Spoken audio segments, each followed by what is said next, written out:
Hello friends, आपके अपने channel Jaiswal virtual classes में एक बार फिर आपका स्वागत है। फ्रेंड्स, आज मैं भारतीय संविधान एवं राज्य व्यवस्था से फिर एक नए वीडियो के साथ आपके बीच में उपस्थित हुआ हूं और आज की इस वीडियो में फ्रेंड्स हम लोग जानने वाले हैं राज्यों के महाधिवक्ता के बारे में कि राज्यों का महाधिवक्ता आखिर होता कौन है, उसकी योग्यता क्या होती है, उसका कार्यकाल क्या होता है, उसकी नियुक्ति कौन करता है और वो करता क्या है। इन समस्त बिंदुओं पर फ्रेंड्स आज की इस वीडियो में हम लोग विस्तार से चर्चा करने वाले हैं। फ्रेंड्स, वीडियो बहुत ही महत्वपूर्ण है, इसलिए वीडियो में आप हमारे साथ लास्ट तक बन रहिएगा। फ्रेंड्स, यदि आप हमारे चैनल पर पहली बार हैं और अभी तक आपने हमारे चैनल जायसवाल वर्चुअल क्लासेज को सब्सक्राइब और लाइक नहीं किया है तो कृपया चैनल को सब्सक्राइब और लाइक करें। बेल आइकन का बटन दबा करके ऑल का बटन दबा दीजिएगा, जिससे हमारी आने वाली हर महत्वपूर्ण वीडियोज की नोटिफिकेशन आप तक सबसे पहले पहुँचती रहे।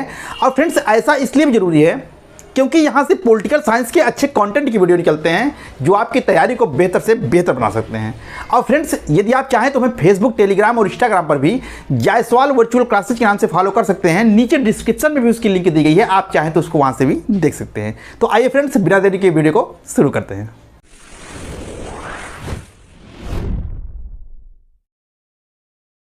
तो फ्रेंड्स, जिस तरह से केंद्र में महान्यायवादी पद की व्यवस्था है कि महान्यायवादी जो है वो भारत सरकार का सर्वोच्च विधिक अधिकारी होता है। भारत सरकार को कानूनी मामलों में वो सलाह देता है, उसी तरह से राज्यों को कानूनी मामले में सलाह देने के लिए एक पद की व्यवस्था भारतीय संविधान के अनुच्छेद 165 में की गई है, जिसको कि हम महाधिवक्ता कहते हैं, एडवोकेट जनरल।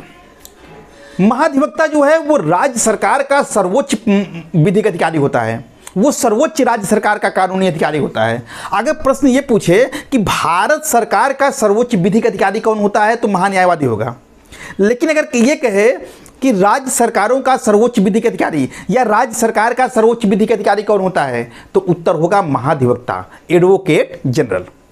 इस पद की व्यवस्था जो है फ्रेंड्स भारतीय संविधान के भाग 6 में अनुच्छेद 165 में की गई है। महान्यायवादी पद की व्यवस्था जो है, जब आपको पढ़ाया गया था तो बताया गया था, वो संविधान के भाग 5 में और अनुच्छेद 76 में है। भाग 5 जो है वो केंद्र सरकार के लिए है फ्रेंड्स, और भाग 6 जो है वो राज्य सरकारों के लिए है। तो अगर केंद्र सरकार के बारे में कुछ भी पूछे तो केंद्र सरकार में कौन कौन आएंगे? संसद आएगी, यानी व्यवस्थापिका आएगी। वहाँ की कार्यपालिका में राष्ट्रपति, प्रधानमंत्री, उसकी मंत्रिपरिषद आएगी, उपराष्ट्रपति आएंगे, महान्यायवादी आएंगे। तो ये सारी की सारी व्यवस्थाएं भाग 5 में है।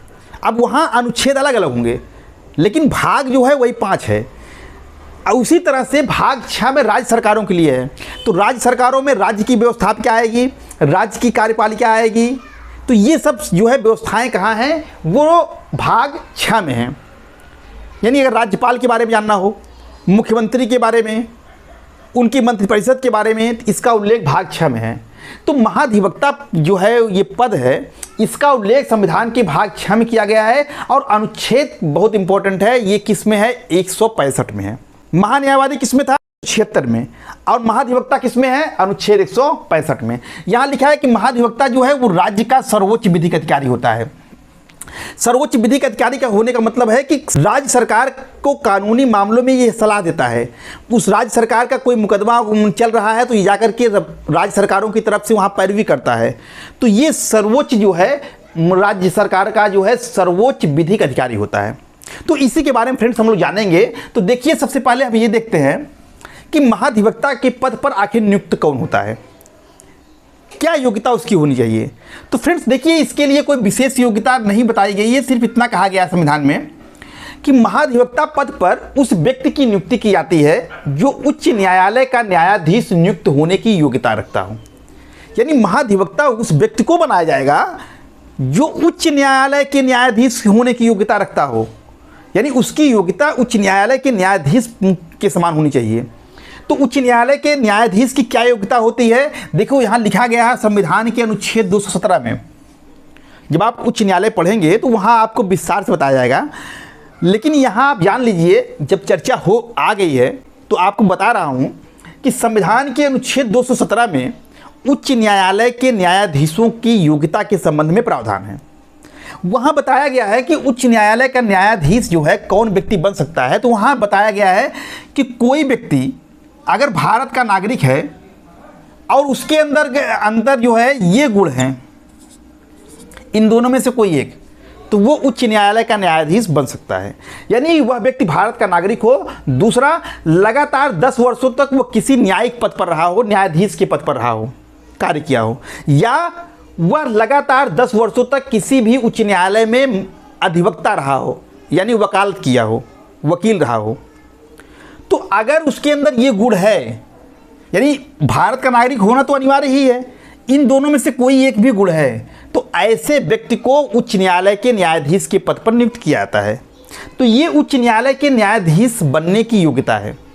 अब यही योग्यता जो है किसी को महाधिवक्ता बनने के लिए भी होनी चाहिए।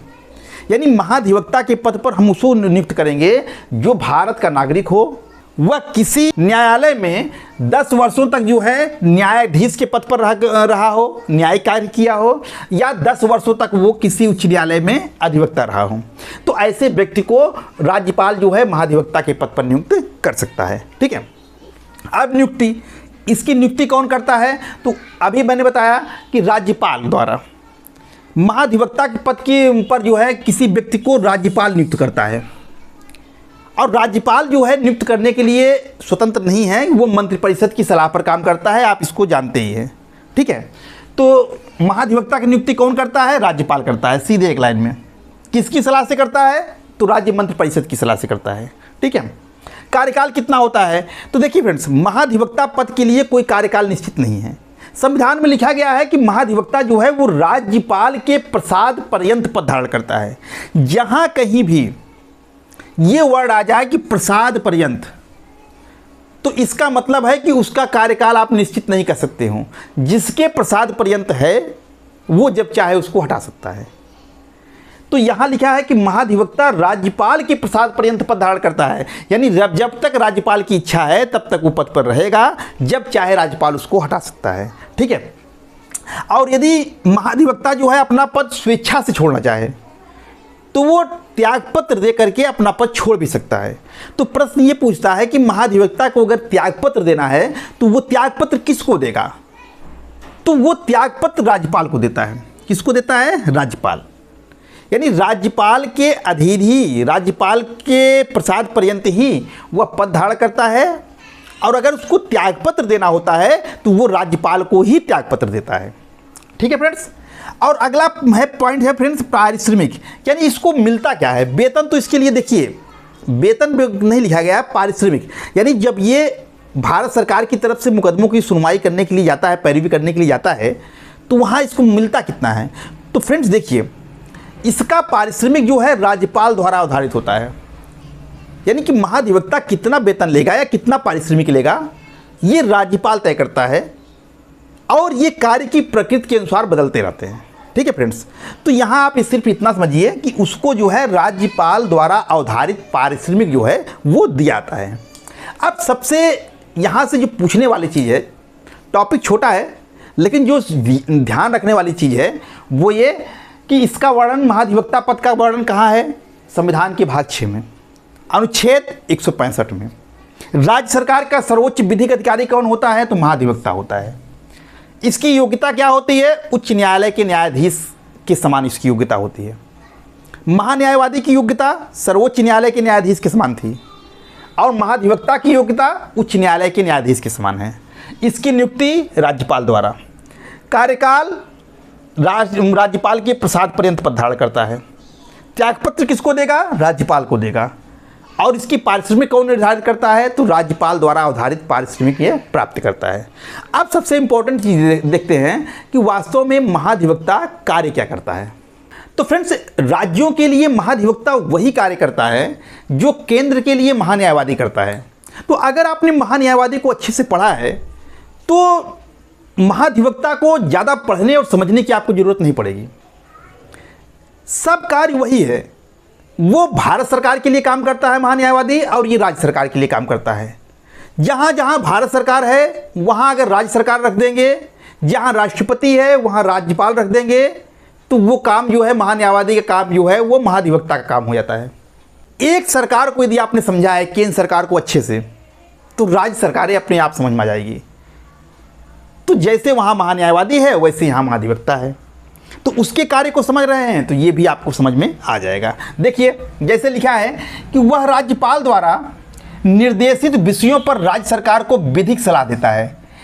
अभी मैंने आपको बताया कि महाधिवक्ता क्या है। महाधिवक्ता जो है राज्य सरकार का सर्वोच्च विधिक अधिकारी होता है, सर्वोच्च कानूनी अधिकारी होता है।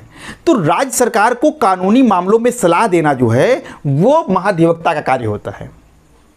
तो वही चीज़ यहाँ लिखा गया है कि राज्यपाल द्वारा निर्देशित विषयों पर वह राज्य सरकारों को कानूनी सलाह देता है, विधिक सलाह देता है। इसके अतिरिक्त राज्य सरकार के विरुद्ध न्यायालय में आने वाले मामलों में सरकार की ओर से वो पक्ष रखता है। अगर राज्य सरकार के खिलाफ किसी भी न्यायालय में कोई मुकदमा दायर किया गया है तो वह जो है उस न्यायालय में जा कर के राज्य सरकार की तरफ से जो है उस मुकदमे में राज्य सरकार का पक्ष रखता है। यानी सरकार के खिलाफ जो केस दायर किया गया है उसमें ये राज्य सरकार का वकील होता है। तो और एक चीज़ कि यह जो है भारत के किसी भी न्यायालय में जाकर के मुकदमा की सुनवाई में भाग ले सकता है। अगर राज्य सरकार के खिलाफ किसी भी न्यायालय में, चाहे जिस न्यायालय में, नीचे से लेकर के ऊपर सर्वोच्च न्यायालय तक कहीं भी अगर राज्य सरकार के खिलाफ कोई मुकदमा चल रहा है तो वहाँ जाकर के वो उसमें राज्य सरकार की तरफ से वो जो है राज्य सरकार का पक्ष रख सकता है, राज्य सरकार का वकील होता है वो। ठीक है, यहाँ चौथा पॉइंट वही लिखा गया है कि उसे राज्य के किसी भी न्यायालय में सुनवाई का अधिकार होता है, वो कहीं भी जाकर के सुनवाई में भाग ले सकता है। ठीक है, इसके अलावा फ्रेंड्स ये बड़ा इंपॉर्टेंट है। देखिए अनुच्छेद 177 में कहा गया है कि महाधिवक्ता को राज्य विधानमंडल की कार्यवाहियों में भाग लेने और बोलने का अधिकार है, किंतु वह मतदान नहीं कर सकता है। जैसे आपने महान्यायवादी को पढ़ा कि वह संसद की कार्यवाही में भाग ले सकता है, बोल सकता है, लेकिन वोट नहीं दे सकता है, उसी तरह से राज्य का जो महाधिवक्ता होता है वह जो है राज्य विधानमंडल की कार्यवाहियों में भाग लेगा, बोलने का अधिकार है उसे, किंतु मतदान नहीं कर सकता है। तो महान्यायवादी से जो क्वेश्चन बनता था वही क्वेश्चन यहाँ भी बनेगा।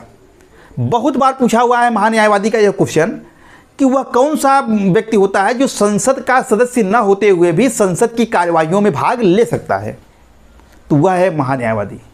और यही क्वेश्चन अगर राज्य सरकार के लिए पूछेगा तो ये कहेगा कि वह कौन सा व्यक्ति है जो राज्य विधानमंडल का सदस्य न होते हुए भी राज्य विधानमंडल की कार्यवाहियों में भाग ले सकता है, तो वह उत्तर हो जाएगा महाधिवक्ता।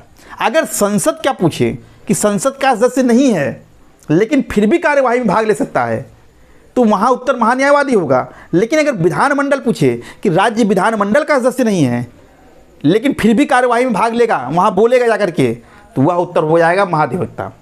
और वोट देने का अधिकार इसलिए नहीं होता क्योंकि ये मेंबर तो होते नहीं उसके, तो मेंबर नहीं है इसलिए उनको वोट देने का अधिकार नहीं होता है।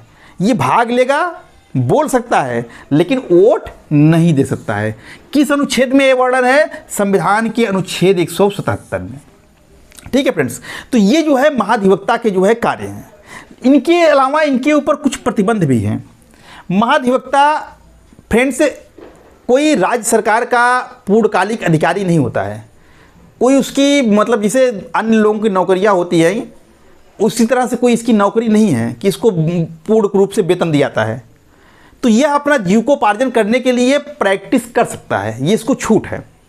यह स्वतंत्र रूप से राज्य सरकार के खिलाफ कोई मुकदमा आएगा तो वो राज्य सरकार की तरफ से लड़ेगा, अगर नहीं है तो वह अपना निजी प्रैक्टिस कर सकता है, निजी मुकदमा देख सकता है अपना, तो इसके लिए इसको छूट है। लेकिन उसके ऊपर प्रतिबंध यह है कि वह कोई भी ऐसा मुकदमा नहीं लेगा जिसमें उसको राज्य सरकार के खिलाफ ही मुकदमा लड़ना पड़े, या राज्य सरकार के खिलाफ जो है जाकर के वो कोई जो है अपने क्लाइंट को कोई विधिक या कानूनी राय नहीं देगा। यही लिखा है पहला पॉइंट कि राज्य सरकार के विरुद्ध ना तो वह सलाह दे सकता है और न ही किसी मुकदमे की पैरवी कर सकता है, क्योंकि वो महाधिवक्ता के पद पर है ना, वो राज्य सरकार का सर्वोच्च कानूनी सलाहकार है। तो ऐसे में वह राज्य सरकार के विरुद्ध जो है न तो किसी क्लाइंट को सलाह दे सकता है कि आप ऐसा करिए, ऐसा ना करिए, और ना ही किसी मुकदमे में वो राज्य सरकार के खिलाफ पैरवी करेगा। दूसरा प्रतिबंध क्या है उसके ऊपर कि वह राज्य सरकार की अनुमति के बिना न तो कोई आपराधिक मामले में अभियुक्त का बचाव करेगा और न ही किसी कंपनी के निदेशक का पद धारण करेगा। किसी भी क्रिमिनल मैटर में वह किसी भी अभियुक्त का, अपराधी का बचाव करने से पहले उसको राज्य सरकार की अनुमति लेनी पड़ेगी। राज्य सरकार की अनुमति के बिना जो है वह किसी भी आपराधिक मामले में अभियुक्त का बचाव नहीं करेगा। और दूसरी चीज़ कि वह किसी भी कंपनी के निदेशक का पद धारण नहीं करेगा। ये उसके ऊपर प्रतिबंध लगाए गए हैं। ठीक है फ्रेंड्स, तो यहाँ से कार्य वाले में जो आपको लिखा गया है ये दोनों बड़े इंपॉर्टेंट हैं और सबसे ज़्यादा इंपॉर्टेंट ये है। ठीक है, अब प्रतिबंध भी आप देखे रहिएगा। तो फ्रेंड्स, यह था राज्य का महाधिवक्ता, जिसको कि आपको बताने और समझाने का प्रयास किया गया है। उम्मीद करता हूं कि आप सब कुछ समझ गए होंगे और यह क्लास आपको अच्छी लगी होगी। फ्रेंड्स, क्या आप टीजीटी सामाजिक विज्ञान, पीजीटी सिविक्स या पॉलिटिकल साइंस से नेट जेआरएफ की तैयारी करना चाह रहे हैं? तो बिना देरी किए हुए प्ले स्टोर पर जाइए और जायसवाल वर्चुअल क्लासेज के ऐप को डाउनलोड कीजिए। ऐप डाउनलोड करने के लिए प्ले स्टोर में जाकर के टाइप कीजिए जायसवाल वर्चुअल क्लासेज और सर्च कीजिए। आपको कुछ इस तरह से इंटरफेस खुल के सामने आएगा और वहाँ जायसवाल वर्चुअल क्लासेज का आपको लोगो दिखाई दे रहा होगा। उस पर क्लिक कीजिए और लोगो सहित जायसवाल वर्चुअल क्लासेज लिखा हुआ कुछ इस तरह का इंटरफेस आपके सामने आएगा। आप इंस्टॉल का बटन दबा दीजिए। इंस्टॉल होने के बाद ओपन का बटन दबाएंगे तो जायसवाल वर्चुअल क्लासेज का ऐप खुल जाएगा। यहाँ पर आपको लॉगिन करने के लिए मोबाइल नंबर और कुछ परमिशन मांगा जाएगा। जैसे ही आप मोबाइल नंबर डाल के परमिशन देते हैं, ऐप चालू हो जाएगा और सारी सूचनाएं यहीं पर मिल जाएंगी। तो बिना देरी किए फ्रेंड्स, ऐप को डाउनलोड कीजिए। वीडियो कैसी लगी फ्रेंड्स, कमेंट करके जरूर बताइएगा। और फ्रेंड्स, यदि वीडियो अच्छी लगी हो तो इसे अपने मित्रों को भी शेयर कीजिएगा, उन्हें इस चैनल के बारे में बताइएगा। मिलते हैं आपसे एक नए वीडियो में, तब तक के लिए आपका दिन शुभ हो। धन्यवाद।